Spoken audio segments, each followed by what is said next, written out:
Hello and welcome to the Dark Mount video review for Transformers 4 Age of Extinction Generations Strafe.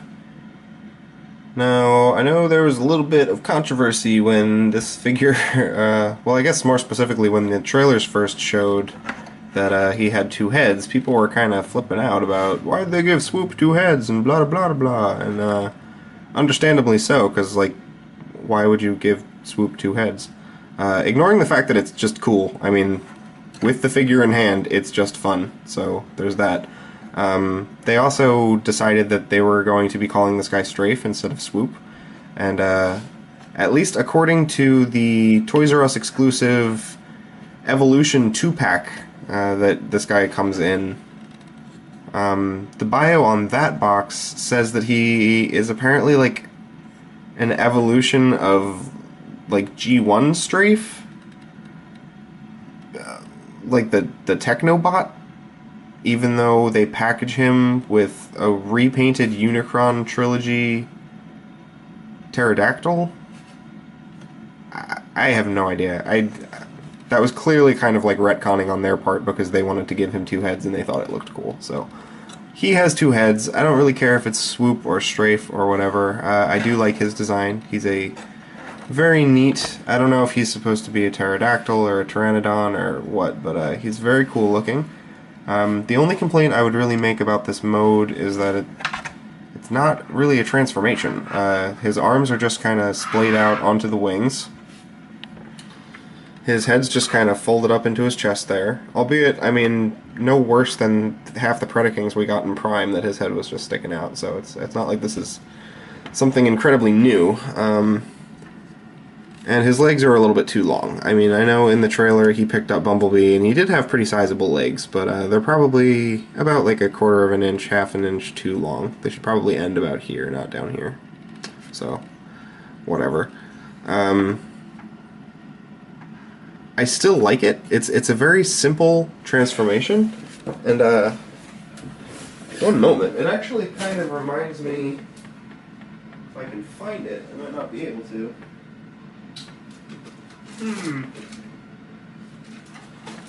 Well, I should have had this before I started the review, but there were these dinosaur, kind of see-through dinosaur toys that I think Bolt Matrix or PR or someone reviewed recently, and I had a couple as a kid, and there was a green pterodactyl one of those, and this kind of reminds me of that. It's got kind of like a, I feel like they were called like dinosaurs or something. That might have been something else though, I'm not sure. But it's definitely got a cool vibe to it. He comes with a couple different weapons. You'll see I have one of them sticking out of his butt right now. And this is his crossbow.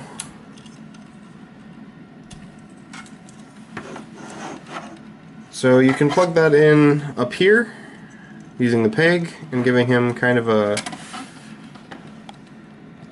armored up flight mode looking thing.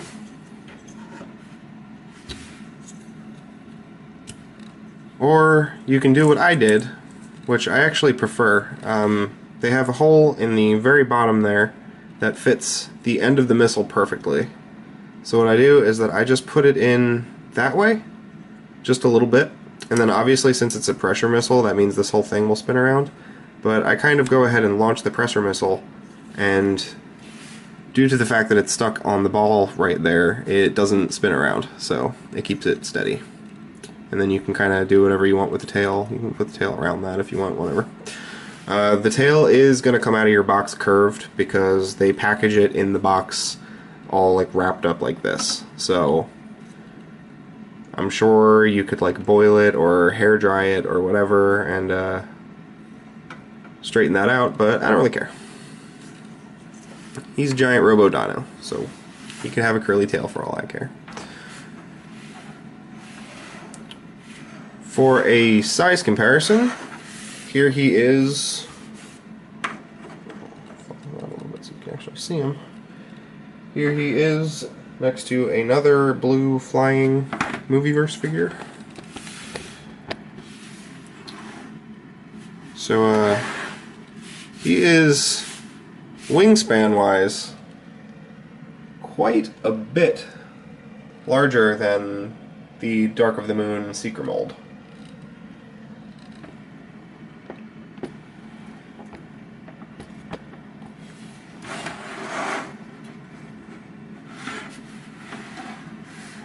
He's about the same length if you're counting the tail.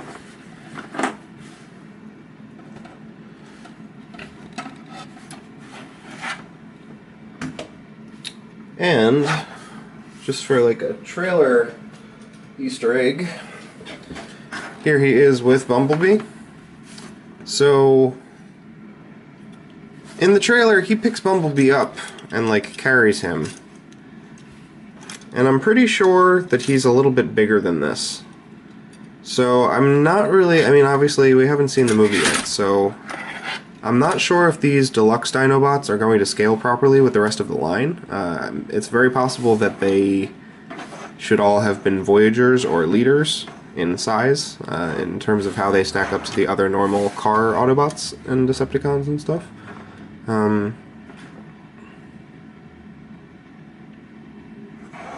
Yeah. We'll see. He might have been better served with the Voyager figure, because they could have done something about these arms. They would have had a higher budget. And the other two weapons he comes with, you'll see, are pegged in under the wings here. There are two little staff type things. And obviously you can also, since they're just pegged in, swivel them around and face them forward.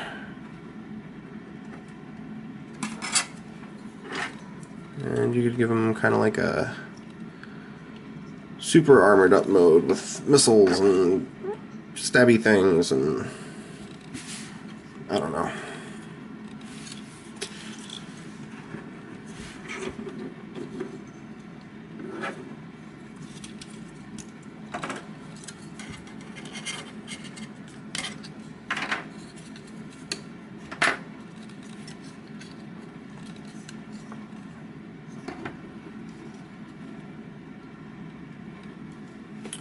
For transformation, if you can even really call it that, you're going to want to flip these legs around like that. And you'll see there's a hole here and a peg here. Just flip that out and make sure that pegs in. And then just straighten the torso and the hips out, because they will inevitably have gotten strange during beast mode. And then you can just kind of push these wings back. Well, before I transform them, they are pretty well articulated when he's in bird mode. The arms and the wings are actually all on one solid joint, so when you turn the wing, you're actually turning the arm as well. So you can get a decent range of motion on these things without detaching the arms or untransforming it. So that's good. You can kind of give him a man-bat thing going on if you want. Man-bat. So you want to split these like that, which will allow you to pull his head up. And then you want to turn these, and they will unpeg right here and flip around. And you can unpeg the arms, which are pegged in right there. Just kind of straighten those out. Unfortunately, they are still attached to the arms, even when they're detached, which is a bit frustrating, because that means whenever you move the arm, it's moving this entire plastic piece. So depending on how you have these wings positioned, that can get really irksome. You can lift the tail up like this to get it out of your way. And obviously you can kind of do whatever you want with the wings. The directions in the packaging have these going right here, and there is kind of a natural resting point where they don't clip in necessarily, but the way the beak and the chest are molded, there's kind of a little place that these sit right there. and they'll sit perfectly on both sides if you just kind of apply light pressure and wiggle them. As you can see, they're not moving at all. And generally, what I've seen people doing is collapsing these wings into kind of like a cape type of thing.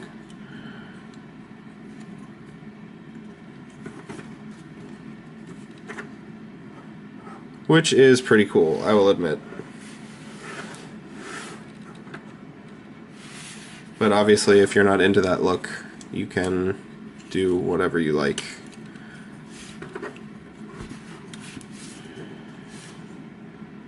There's a lot of variance with how you want to display your, with how you may want to display this figure. And surprisingly enough, he looks good from behind.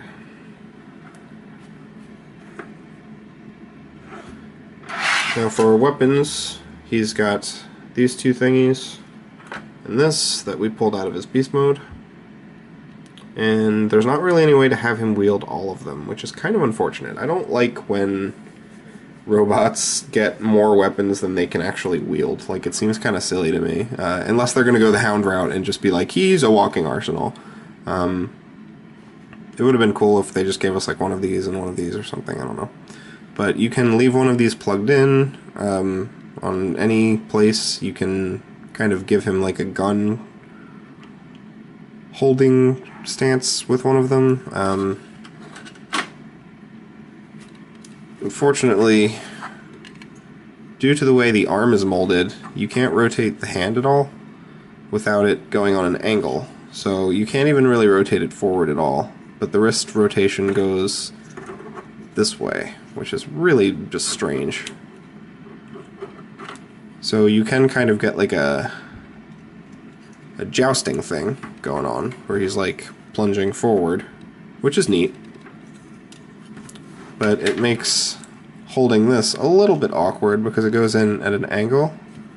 So he's kind of holding it at a not super noticeable angle. The bigger problem with this weapon is that he would have to wield it sideways, because he has gorilla arms, and these wings are attached to the arm shoulder part. So if you have them out like this, if you have them tucked up like a cape, whatever you are doing, if you try to move this whole arm forward, which first off is just kind of awkward looking, you are going to not be able to, basically, because this whole wing thing is gonna like smash into stuff, and it will go up separately. I feel like it didn't used to do that.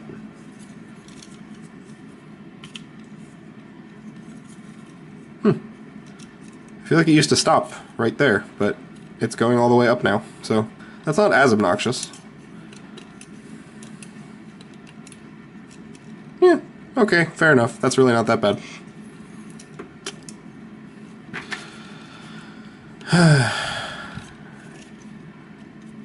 Yeah, I mean, I know it's not even recommendation time yet, but this is a really good figure. This guy's cool. For articulation, his wings apparently go all the way around. I don't know what was stopping them from doing that before. Yeah, no, they just swivel all the way around. Cool. There is total full rotation right here as well. Right here goes from here to there. And these little hands do not move, unfortunately, so there's no hiding them away in robot mode. You have tail articulation, I guess. Waist rotation. Ball jointed hips that have a pretty decent range of motion, actually. You have an upper thigh swivel, a knee, technically a second knee, but you're not supposed to use that. And you got no foots. It's all very hollow due to the way it transforms. For your arm, you have swivel, another swivel inward and outward, upper arm rotation, monkey arm, elbow, with what appears to be stress but is actually sprue, and then weirdo wrist articulation, which I'm just kind of like, WTF, mate. What is that? That's weird. In case you want to make it look like he broke his wrist. Maybe that's why he drops Bumblebee. It's not intentional. He hurt his little foots. And the heads are all super articulated. The main head, robot head, is on a very tight ball joint, which you can't get that much motion out of, but you can look down into his chest if you want to do that. And I do have some more sprue marking on the side of his head. So I think the blue plastic, I noticed that in a couple of places on Drift as well, where there was a lot of visible sprue stuff going on, and at first I thought it was stress, but I looked closer and it is definitely the remnants of the sprues, so that's good. I didn't want to get stressed figures out of the box.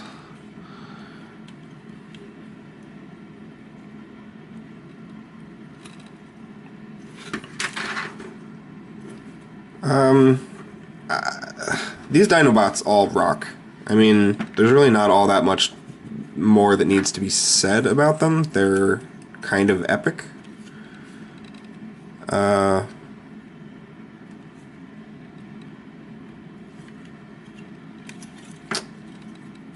This part, for some reason, is weirdly difficult, even though it shouldn't be.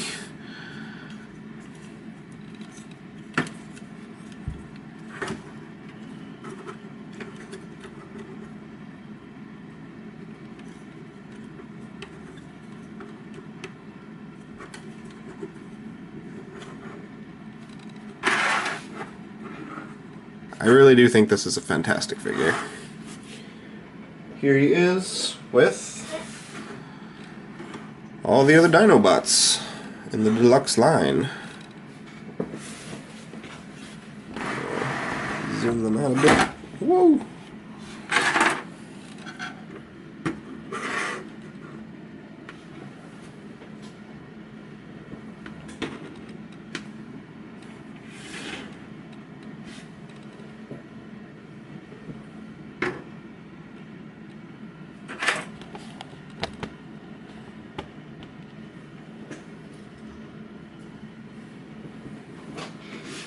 Let's bring Voyager Grimlock in here too.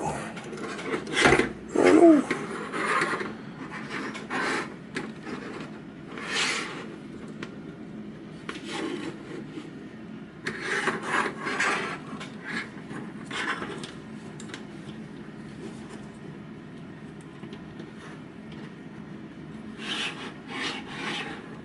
So, yeah. These guys are looking pretty awesome together. Gotta be honest. I am totally digging these Dinobots so far. I cannot wait to get Slog. I think he's going to be really fun. I'm also looking forward to Snarl, although he looks very translucent-y, so I'm kind of worried that he's going to be fragile.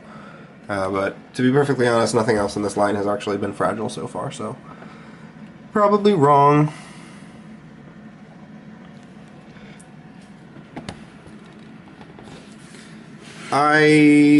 I recommend. I mean, I could drone on about how awesome it is for like 10 minutes. I love this guy too. I'm going to be doing him soon. I'll be doing this guy as well. Obviously, I'm not skipping any. I recommend them all.